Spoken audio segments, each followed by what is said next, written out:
제184편 사내들인 법정 앞에서 안나스의 대리인들은 로마 군인들의 지휘관에게 예수를 체포한 후에 안나스의 저택으로 그를 즉시 데려오라고 비밀리에 지시했었다. 전에 대제사장이었던 그는 유대인의 우두머리 종교 권한자로서 자신의 위력을 유지하고자 하였다. 예수를 자기 집에 몇 시간 동안 억류하고 있었던 또 다른 이유를 그가 갖고 있었으며 그것은 사내들인 법정이 합법적으로 소집될 수 있도록 시간을 두기 위함이었다. 성전에서 아침 희생물을 바치기 전에 사내들인 법정이 소집되는 것은 불법이었으며 이 희생물이 바쳐지는 것은 새벽 3시경이었다.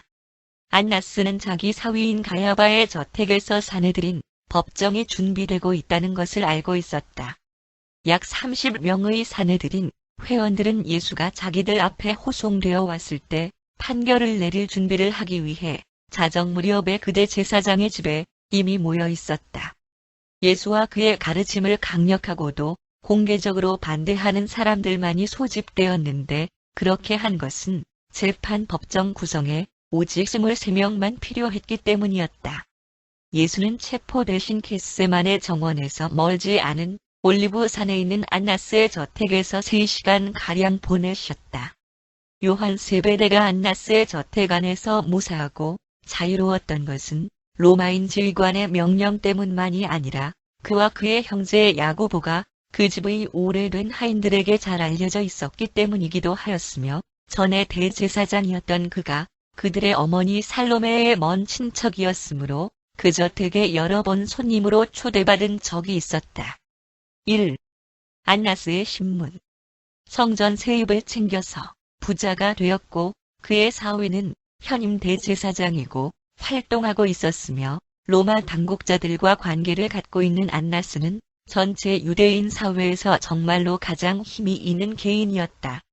그는 상냥하면서도 은근하며 계획가요 음모자였다.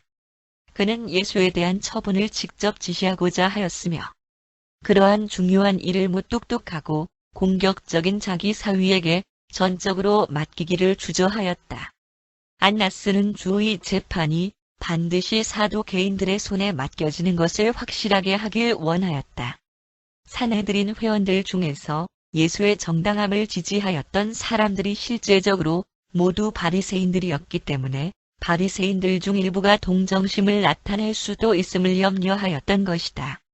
주가 전에 그의 집을 방문하였을 때 그를 맞아들이는 그의 냉담함과 유보적 태도를 보시고 즉시 떠나신 이후로 안나스는 예수를 수년 동안 만나지 못하였었다.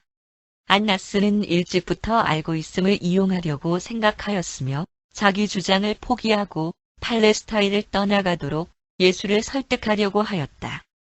그는 선한 사람을 죽이는 일에 가담하게 되는 것이 마음에 내키지 않았으며 예수가 죽음을 감수하기보다는 그 고장을 떠나는 쪽으로 선택하실 것이라고 추정하였다.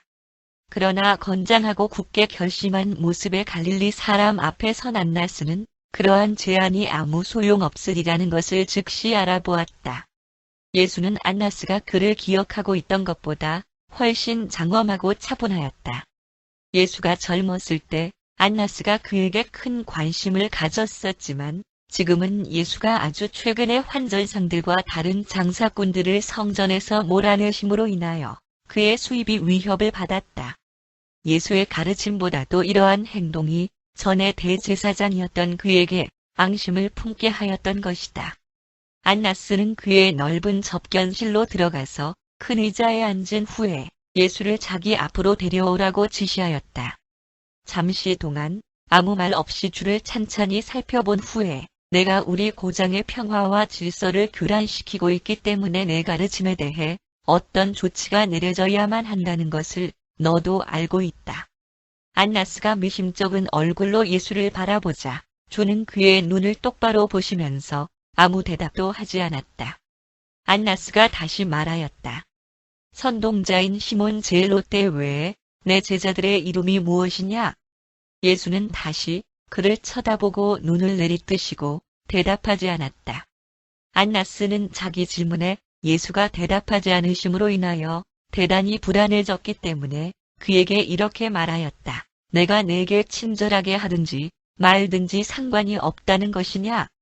다가오는 내 재판의 논쟁들을 내가 결정할 수 있는 힘이 있다는 것을 너는 아무렇지도 않게 생각하느냐? 이 말을 들은 예수가 말했다. 안나스여, 내 아버지로부터 허락되지 아니하면 당신은 그 어떠한 힘도 내게 가할 수 없다는 것을 당신이 잘 알고 있다. 어떤 사람들이 사람의 아들을 죽이려는 것은 그들이 무지하기 때문이다. 그들은 그 이상을 모르고 있지만 그러나 친구여, 당신은 자신이 하고 있는 것이 무엇인지를 알고 있다. 그런즉 당신이 어떻게 하느님의 빛을 거절할 수 있단 말이냐? 예수가 안나스에게 말씀한 친절한 태도가 그를 당황하게 하였다. 그러나 그는 예수가 팔레스타인을 떠나든지 아니면 죽든지 해야만 할 것이라고 이미 마음속에 결정을 내린 상태였으므로 용기를 내어 물었다. 내가 사람들에게 가르치고자 하는 것이 도대체 무엇이냐? 되고자 하는 것이 무엇이냐? 예수는 이렇게 대답하였다. 내가 세상 사람들에게 드러내놓고 말한 것을 당신이 잘 알고 있다. 내가 회당에서 가르쳤고 성전에서도 여러 번 가르쳤으며 그곳에서 모든 유대인들과 많은 이방인들이 내 말을 들었다.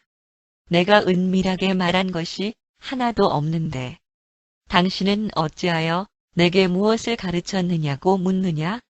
너는 왜 내 말을 들은 사람들을 불러서 그들에게 물어보지 않느냐? 보라, 내가 말한 것을 비록 당신 자신은 이 가르침들을 듣지 못하였어도 모든 예루살렘이 들었다. 그러나 안나스가 미처 대답하기도 전에 가까이 서 있던 그 저택의 사무장이 손으로 예수의 얼굴을 때리면서 내가 어찌 감히 대제사장님께 그런 말로 대답을 하느냐? 라고 말하였다.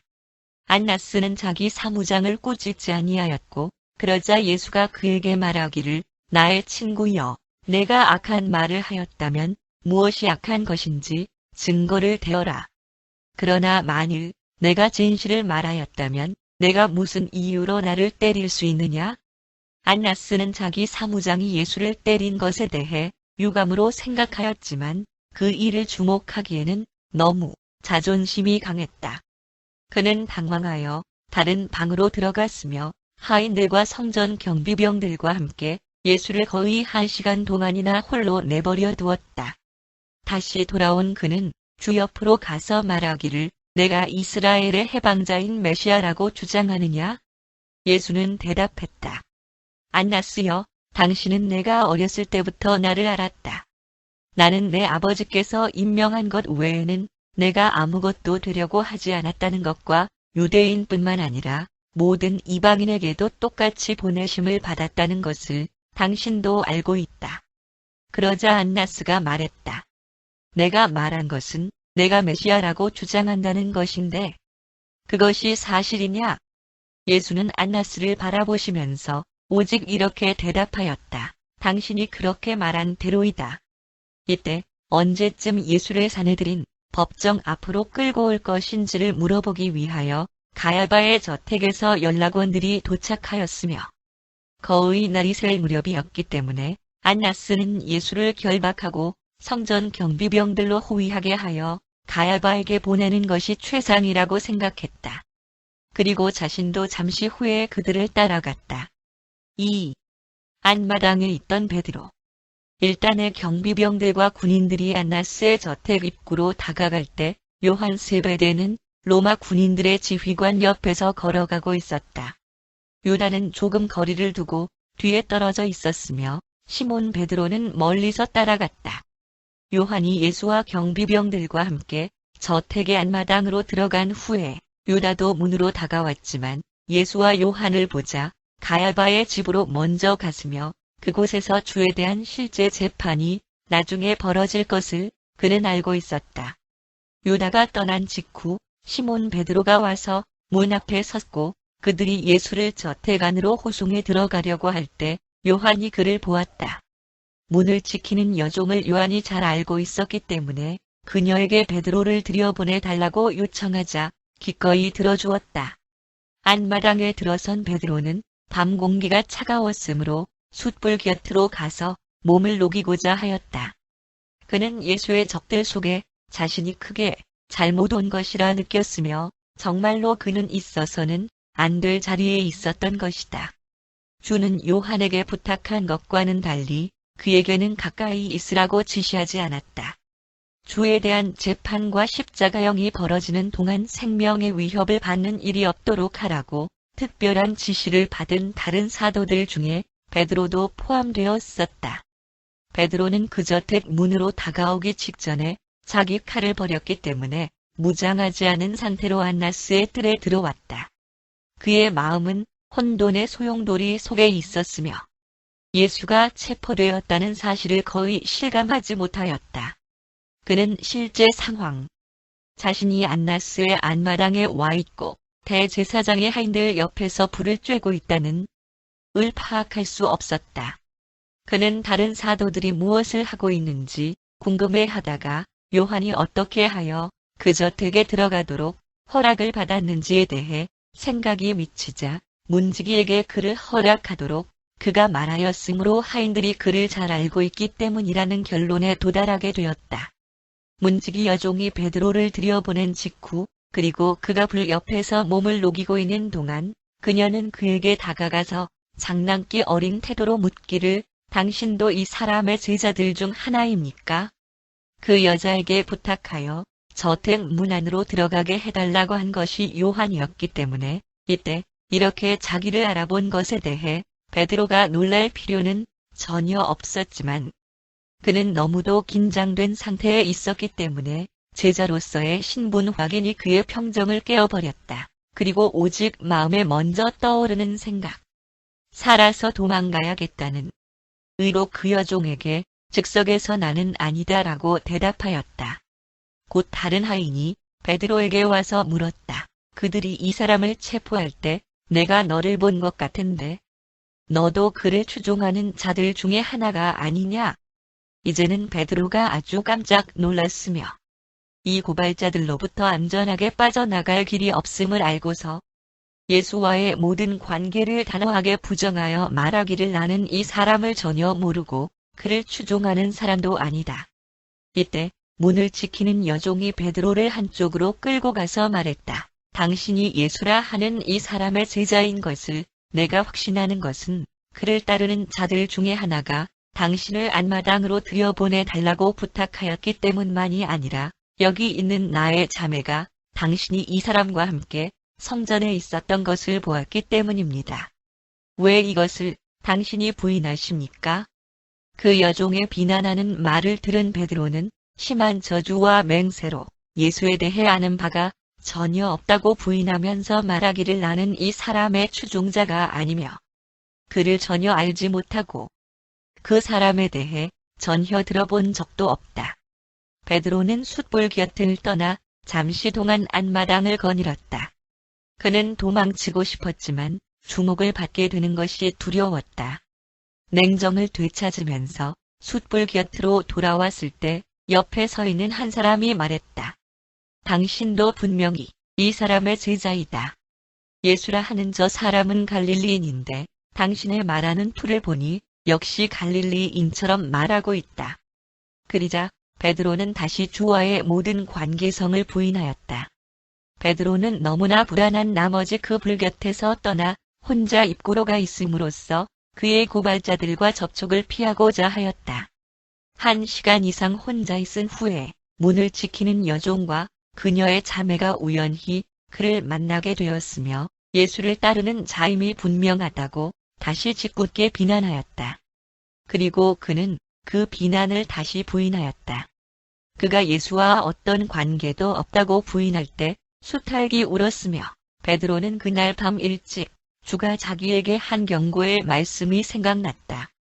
그가 죄의식으로 무너져 내린 무거운 가슴으로 그곳에 서 있을 때 저택의 문이 열리고 경비병들이 예수를 호송하여 가야바의 집으로 향하였다. 베드로의 옆을 지나가시던 주는 횃불의 빛에 전에 자아, 자신감 차고 겉으로 용감하였던 사도의 얼굴에서 절망스런 표정을 보셨으며 돌아서서 베드로를 바라보셨다. 베드로는 살아있는 동안 그 모습을 잊지 못하였다. 주의 얼굴에 전에는 전혀 볼 수 없었던 필사 사람으로서의 사랑과 연민의 정이 뒤섞여 있었다. 예수와 경비병들이 저택의 문을 나선 후에 베드로는 그들을 따라갔으나 단지 짧은 거리뿐이었다. 그는 더 이상 갈 수가 없었다. 그는 길 옆에 앉아서 통곡하며 울었다. 그는 고뇌의 눈물을 흘린 후에 자기 형인 안드레를 만날 수 있다는 기대감에서 야영지로 발걸음을 옮겼다. 야영지에 도착하였을 때 그곳에는 다윗 세베대 밖에 없었으며 그는 예루살렘에 숨어있는 그의 형에게로 베드로를 안내할 수 있도록 연락원 하나를 같이 보냈다. 베드로의 전체 체험은 올리브산에 있는 안나스의 저택 안마당에서 일어났다. 그는 대제사장 가야바의 저택으로 가시는 예수를 따라가지 않았다. 수탈 기울 때까지 자신이 주를 여러 번 부인한 것을 베드로가 깨닫게 되었다는 사실은 이 모든 것이 예루살렘 밖에서 일어났음을 뜻하는데 성 안에서 가축을 기르는 것은 법에 어긋났기 때문이다.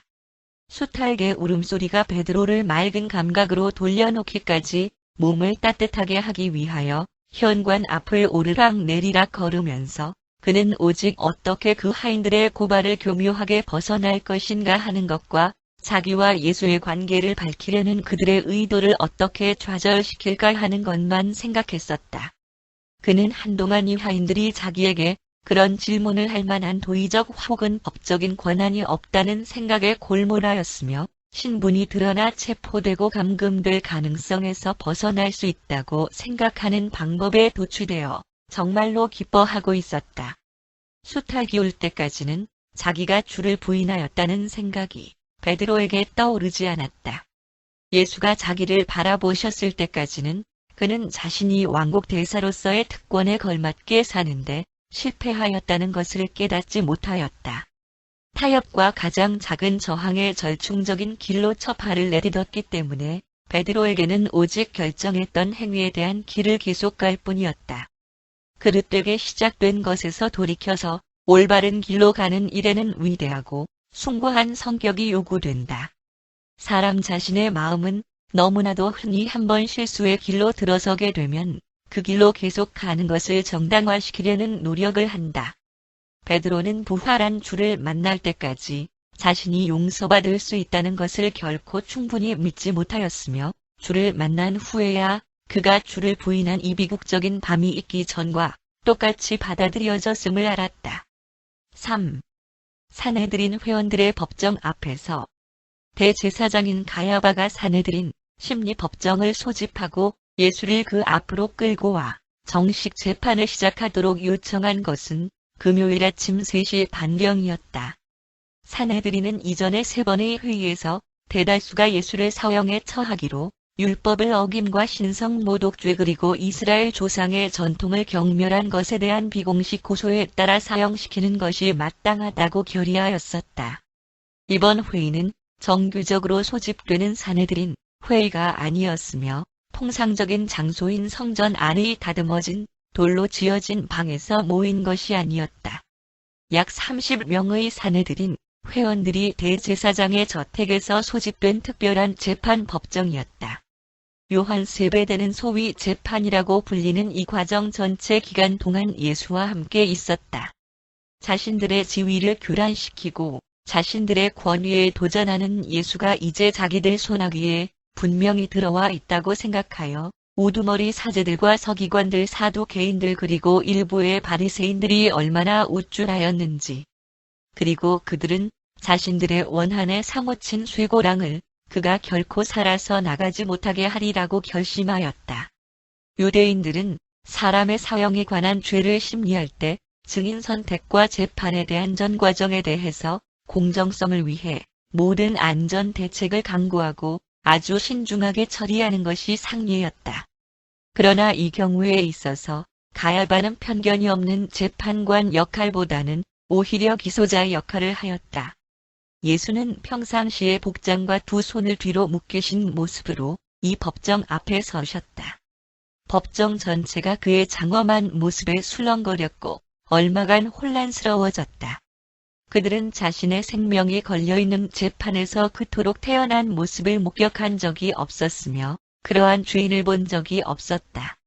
유대인의 법에 의하면 죄수에게 죄가 인정되기 전에 적어도 두 사람의 증인이 모든 내용에 대해 동의해야만 하였다. 유다는 증인이 될 수 없었는데 유대인 법이 특별히 배반자의 증언을 인정하지 않았기 때문이었다.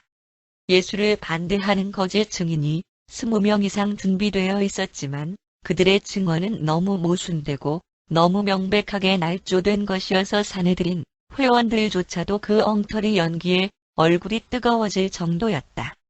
예수는 그곳에 서서 이 위증자들을 온화한 모습으로 지켜보셨으며 그의 이러한 침착함에 거짓 증인들은 어쩔 줄 모르게 당황하였다. 거짓 증언이 진행되는 동안 주는 한마디 말씀도 하지 않았으며 그들의 여러 가지 거짓 고소에 대하여 아무런 대꾸도 하지 않았다. 그들 중에서 비슷하게라도 두 증인이 일치될 만한 첫 번째 증거는 예수가 성전에서 설교하는 중에서 손으로 지은 이 성전을 무너뜨리고 손을 쓰지 않고 다른 성전을 3일 안에 세우겠다. 는 말씀을 들었다고 증언한 것이었다. 그가 언급된 말씀을 하면서 자기 육체를 가리켰다는 사실을 젖혀놓더라도 그것은 예수가 한 말씀에 정확한 것이 아니었다. 대제사장이 이 고발들의 어떤 것에 대하여도 너는 대답하지 않느냐? 고고함을 질렀지만 예수는 입을 열지 않았다. 이 거짓 증인들이 증언하는 동안 그곳에 조용히 서 계셨다. 이 위증자들의 말 속에서 증오심, 광신, 그리고 사악한 과장의 성격이 너무나 잘 드러났으므로 자기들의 말에 스스로 얽혀들었다. 그들의 거짓 고소에 대한 최고의 반박은 바로 평온하고도 장엄한 주의 침묵이었다. 거짓 증인들의 증언이 시작된 직후에 안나스가 도착하였으며 가야바 옆에 있는 자리에 앉았다. 안나스가 마침내 일어나서 성전을 무너뜨리겠다고 한 예수의 협박은 자신에 대한 세 가지 고발을 정당화시키기에 충분한 것이라고 주장하였다. 1. 그는 모든 사람들에게 위험한 중상모략자이다. 그가 불가능한 일을 가르쳤거나 아니면 그들을 속였음. 2. 그는 거룩한 성전에 폭력적인 일을 선동하는 광신적 혁명가였음. 아니면 그가 어떻게 그것을 무너뜨릴 수 있겠는가? 3. 손을 쓰지 않고 새 성전을 세우겠다고 약속하였으니 그는 마법을 가르친 것임. 예수가 유대법에 죽음이 합당한 범죄를 지었다고 사내들인 전체가 이미 합의하였으나 그들은 이제 빌라도가 그들의 죄수에게 사형의 판결을 선고하는 것을 정당화시키기 위하여 그의 행위와 가르침들에 관하여 더 확실한 고발들을 개발하는 것에 더 관심이 있었다. 예수를 합법적으로 죽이기 이전에 로마 총독의 허락을 받아야만 한다는 것을 그들은 알고 있었다. 그리고 안나스는 예수가 사람들 속에 풀어놓기에는 위험한 선생으로 보이도록 만드는 방향으로 진행하기로 마음을 정하였다. 그러나 가야바는 주가 완전한 침착성과 흔들리지 않는 침묵 속에서 그곳에 서 계시는 모습을 도저히 더 이상 참을 수 없었다. 그는 적어도 이렇게 하면 그 죄수가 입을 열 것이라고 생각하는 한 가지 방법을 알고 있다고 생각했다. 따라서 그는 예수 옆으로 달려가서 주의 얼굴 앞에 비난조로 손가락을 흔들면서 말했다. 내가 살아계신 하느님의 이름으로 내게 간청하겠는데 내가 하느님의 아들인 해방자인지 우리에게 말하라. 예수는 가야바에게 대답했다. 내가 바로 그 사람이다. 얼마 안 있으면 나는 곧 아버지께로 가며 사람의 아들은 곧 능력을 부여받고 다시 하늘의 무리들을 다스릴 것이다. 예수의 이러한 말씀을 들은 그대 제사장은 너무나 화가 치밀어서 자기 겉옷을 찢으며 고함쳤다. 우리에게 무슨 증인이 더 필요하냐? 보라, 신성을 모독하는 이자의 말을 너희들 모두 들었다. 율법을 어기고 신성을 모독하는 이자를 어떻게 해야 한다고 생각하느냐? 그리고 그들 모두는 한 목소리로 대답하기를 그는 죽어 마땅하다. 그를 십자가에 달자. 예수는 자신의 증여 임무와 관련된 한 가지 질문을 제외하고는 안나스와 사내들인 회원들의 어떤 질문에도 관심을 나타내지 않았다. 자신이 하느님의 아들인지를 묻자 그는 즉각적으로 명확하게 단정적인 대답을 하였다. 안나스는 재판을 계속하여 로마 법과 제도에 따라서 예수를 확실한 내용으로 고발할 수 있도록 조직적으로 갖춘 후에 빌라도에게 제시하려고 하였다. 의원들은 이 문제를 조속히 매듭을 지으려고 하였는데 이것은 그날이 유월절을 준비하는 날이어서 정오가 지난 후에는 세속적인 일은 어떤 것도 하지 못하게 되어 있다는 이유와 그뿐만 아니라 빌라도가 오직 유월절 축제 기간 동안에만 예루살렘에 머물기 때문에 유대의 로마 행정부가 있는 케자리아로 언제 돌아갈지 몰라 걱정되었기 때문이었다. 그러나 안나스는 그 법정을 장악하는데 성공하지 못하였다. 예수가 가야바에게 너무도 예상하지 못한 대답을 하자 그대 제사장은 그에게 다가가서 손으로 얼굴을 세게 때렸다. 법정의 다른 구성원들도 방을 나가면서 예수의 얼굴에 침을 뱉고 그리고 그들 중 많은 사람들이 조롱하면서 손바닥으로 그를 때리자 안나스는 정말 충격을 받았다.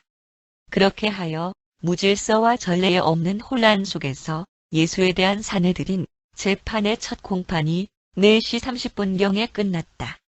전통의 눈이 멀고 편견을 가진 30명의 거짓 재판관들은 거짓 증인들과 함께 한 우주의 정의로운 창조주를 주제넘게 재판하고 있다. 그리고 흥분한 이고소자들은 이 하느님 사람의 장엄한 침묵과 뛰어난 인내심 때문에 격분하고 있다. 그의 침묵은 도저히 견디기에 힘들며 그의 말씀은 대담하게 도전적이다. 그는 그들의 협박에 동요되지 않으며 그들의 공격을 두려워하지 않으신다. 사람이 하느님을 재판하는 자리에 앉아 있지만 그런 때에도 그는 이들을 사랑하고 할 수만 있으면 그들을 구원하고자 한다. 4. 굴욕의 시간. 유대인의 법에 의하면 사형 선고를 내리는 문제의 경우에는 2번 법정이 열려야 했다. 2번째의 법정은 첫 번째 다음 날 열려야 했으며 그 중간 시간은 법정의 위원들이 금식하고 애도하면서 지내기로 되어 있었다. 그러나 이 사람들은 예수를 죽여야 한다는 자기들의 결정을 확정하기 위해서 다음 날까지 기다릴 수 없었다. 그들은 오직 1시간을 기다렸을 뿐이었다. 그동안 예수는 성전 경비병들이 지키는 가운데 접견실에 남아 계셨으며 그들은 대제사장의 하인들과 함께 갖은 방법으로 사람의 아들을 모욕하면서 즐거워하였다. 그들은 그를 조롱하였고 침을 뱉었으며 심하게 때렸다. 그들은 회초리로 얼굴을 때리면서 말하기를 내가 해방자라면 너를 때린 것이 누구였는지 맞춰보아라. 저항하지 않는 갈릴리 사람을 욕하고 학대하면서 그들은 1시간 내내 그렇게 계속하였다. 무지하고 무정한 경비병들과 하인들 앞에서 고통당하고 조롱을 받는 비참한 시간 동안 요한 세베대는 옆에 있는 방에서 혼자 두려움에 떨며 기다리고 있었다. 이러한 가혹 행위가 처음 시작되었을 때 예수는 요한에게 그의 머리를 끄덕이면서 물러가 있으라고 지시하였다. 주는 자기 사도가 그 방에 남아서 이러한 모욕적인 대우를 보게 된다면 요한의 분개심이 치솟아 올라서 참지 못하고 덤벼들어서 죽게 될지도 모르기 때문이었다. 이 끔찍한 시간 동안 예수는 아무 말씀도 하지 않았다. 모든 이 우주의 하느님과의 개인성 관계 속에 결합된 온화하고 감성적인 인류의 혼에게 소위 사내들인 법정이라고 불리는 그곳에 속한 위원들의 본을 따라 그를 학대하도록 자극을 받은 무지하고 잔인한 경비병들과 하인들의 처분대로 보낸 이 끔찍한 시간보다 더 쓰라린 굴욕의 잔은 없었다.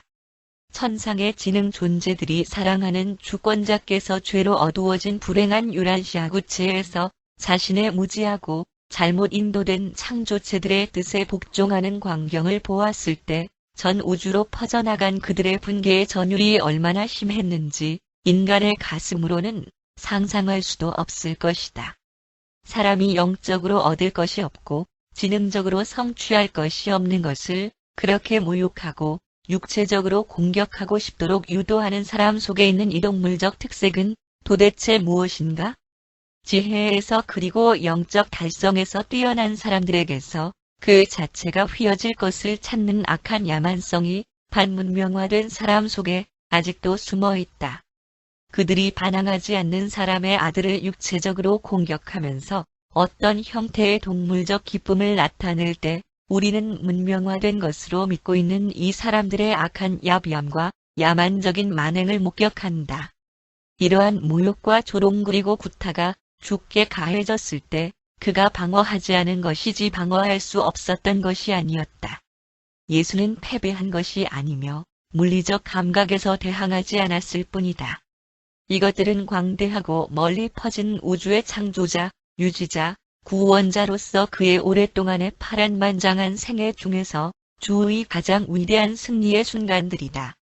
하느님을 사람에게 계시하는 충분한 일생을 살아오시면서 예수는 이제 사람을 하느님께 나타내는 새롭고도 전례가 없는 일을 이루려고 몰두하는 것이다. 개인적으로 고립된 창조체의 모든 두려움에 대한 최종적인 승리를 예수가 지금 세상에 계시하고 있는 것이다. 사람의 아들은 하느님의 아들로서의 정체성을 최종적으로 성취한 것이다. 예수는 자신과 아버지가 하나라는 사실을 단언하는데 주저하지 않고 있다. 그리고 그 최극 그리고 최극의 그리고 장엄한 체험의 사실과 진실을 근거로 하여 그는 모든 왕국에 믿는 자에게 그가 그의 아버지와 하나인 것처럼 그와 하나가 되라고 권고한다. 예수의 종교 안에서 살아있는 체험이 그렇게 분명하고 확실한 기법이 되어줌으로써 영적으로 고립되고 조화 우주적으로 고독한 이 땅의 필사자들이 무력감과 두려움으로부터 나오는 모든 결과들과 함께 개인성 고립을 벗어날 수 있다. 하늘의 왕국의 형제우애에서의 실체들 안에서 하느님의 신앙의 아들은 개인에서 그리고 행성에서 둘 모두에서의 자아의 고립으로부터 최종적 해방을 발견한다. 하느님을 아는 신자는 우주적인 규모, 완전성을 성취하는 신성한 운명을 영원토록 실현해가는 것과 연관된 저 높은 곳의 시민관계에서 영적으로 사회화되는 환희와 웅장함을 점점 더 많이 체험한다. 5. 두 번째 열린 법정. 5시 30분에 법정이 다시 속개되었고 예수는 요한이 기다리고 있는 옆방으로 끌려갔다. 빌라도에게 제시될 고소장을 법정에서 작성하기 시작하는 동안 이곳에서 로마 군인과 성전 경비병들이 예수를 감시하였다. 안나스는 신성모독죄만을 가지고서는 빌라도를 납득시킬 수 없을 것이라고 동료들에게 분명히 하였다. 두 번째 열린 법정에 유다도 참석하였지만 증언은 하지 않았다. 이번에 열린 법정은 반시간밖에 진행되지 않았으며 빌라도 앞으로 가기 위하여 자리를 옮겼을 때는 그들은 3가지 항목으로 사형이 합당하다는 예수의 기소장이 작성되었다. 1. 그는 유대 나라를 나쁜 길로 인도하는 자임. 그는 민족을 속였고 반란을 일으키도록 선동하였음. 2. 시저에게 세금을 바치지 말라고 사람들을 가르쳤음. 3. 새로운 왕국을 창설하는 자가 되고 왕이 될 것을 주장함으로써 황제를 대항하여 반역을 일으키고자 하였음. 이러한 진행 전체는 변칙적인 것이었고 유대인 법에도 전혀 어긋나는 것이었다. 성전을 무너뜨리고 3일 만에 다시 세울 것이라는 예수의 말씀에 관하여 증언하였던 사람들을 제외하고는 어떤 문제에서도 두 사람의 일치된 증인이 나타나지 않았었다. 그리고 그 문제에 있어서도 변론을 위한 증인을 채택하지 않았으며 예수께 그 의미를 묻지도 않았다. 법정이 그에게 일관되게 죄를 씌울 수 있는 것은 신성모독에 관한 것이었으며 그것도 전적으로 그 자신의 고백에 입각한 것이었다. 신성모독에 관한 것에서도 그들은 사형 선고를 위한 공식 투표를 하지 않았다. 그들은 이제 빌라도에게 가져가기 위하여 3가지 기소 조항을 작성하려고 하였는데 그 조항들은 증언도 듣지 않은 것이었고 기소된 죄수가 참석하지 않은 상태에서 결정된 것이었다.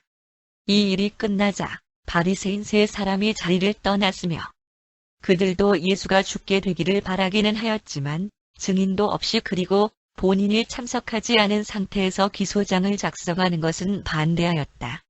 예수는 사내들인 회원의 법정에 다시 나가지 못하였다. 그들은 그의 순결한 일생을 재판하는 그러한 자리에 앉아 있으면서 그의 얼굴을 다시 보는 것을 원치 않았다. 예수는 빌라도 앞에서 낭독되는 것을 듣기까지 그들의 공식적인 기소장을 사람으로서는 알지 못하였다.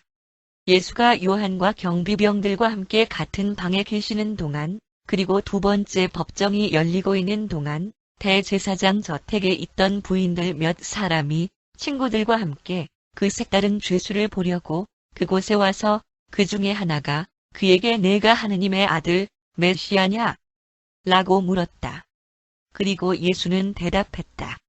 내가 네게 말하여도 너는 내 말을 믿지 않을 것이며 내가 네게 물어보아도 너는 대답하지 않을 것이다. 사내들인 회원들의 법정에서 매우 불의하고 변칙적으로 결정한 사형 선고를 빌라도 앞에서 확정하기 위하여 예수는 그날 아침 6시에 가야바의 집에서 끌려가셨다.